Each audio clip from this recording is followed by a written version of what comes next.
Yeah, I know, but video after video going viral on social of federal agents making arrests across the country. He's an asylum seeker. Many are masked, their identities concealed. The tactic, part of the effort to carry out the Trump administration's deportation agenda, becoming a flashpoint, with critics decrying the mask as a move toward authoritarianism.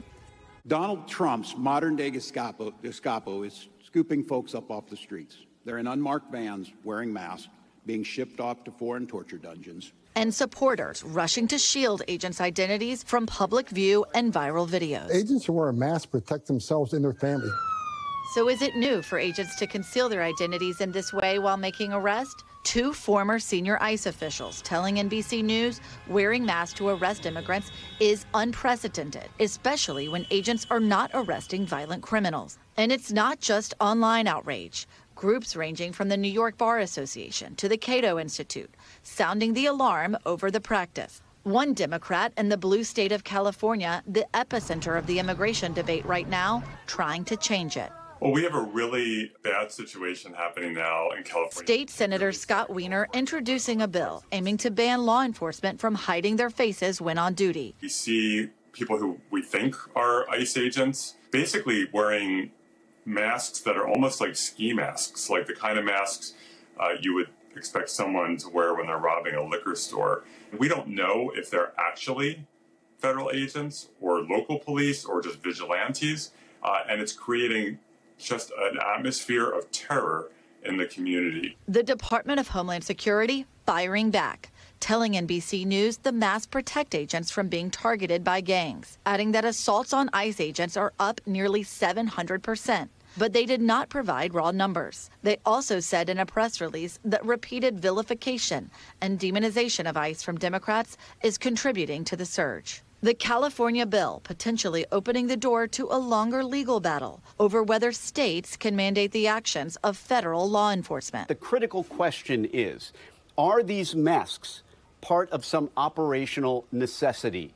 If they are, if it's part of the ICE agent's mission, then there's virtually no way the states would be able to regulate it. Perhaps a risky bet that could backfire on Democrats. The Trump administration may want to see that case go up to the Supreme Court if they expect a favorable decision. Democrats in the House and Senate also putting forward separate bills, trying to get immigration officers to not wear masks and display clear identification with a new federal law. Another reason ICE says its agents are masking is because they're being doxxed when private information is made public because of the work they do.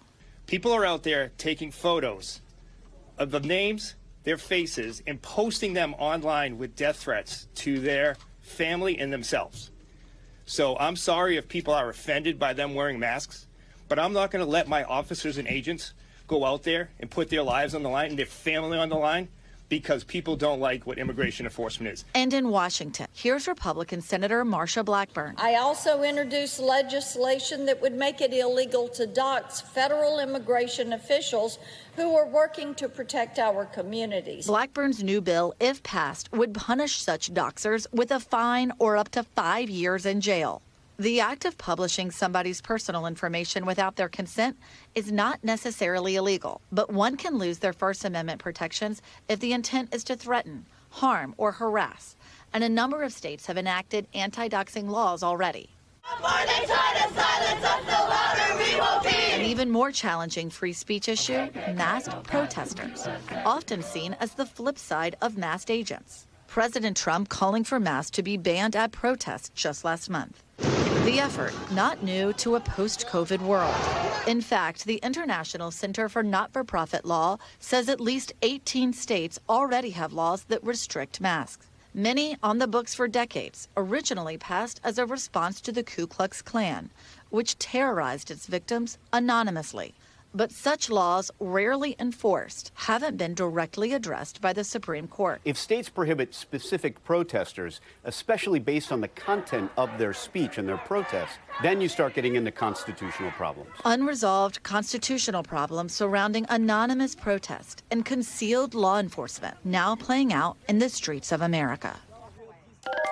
Julia Ainsley is joining us now. Julia, we're glad to have you with us, and thanks for that reporting. You know, based on your experience, and you've covered this beat for many years, this is fairly new, this level, this degree of masking for agents, right? Yeah, especially when it comes to arresting people who don't seem to pose any kind of threat. A converse to this, Hallie, just this time last year, I went out on an ICE ride-along in this area where they arrested 2 people, one wanted for murder, one for attempted murder. No masks were being worn.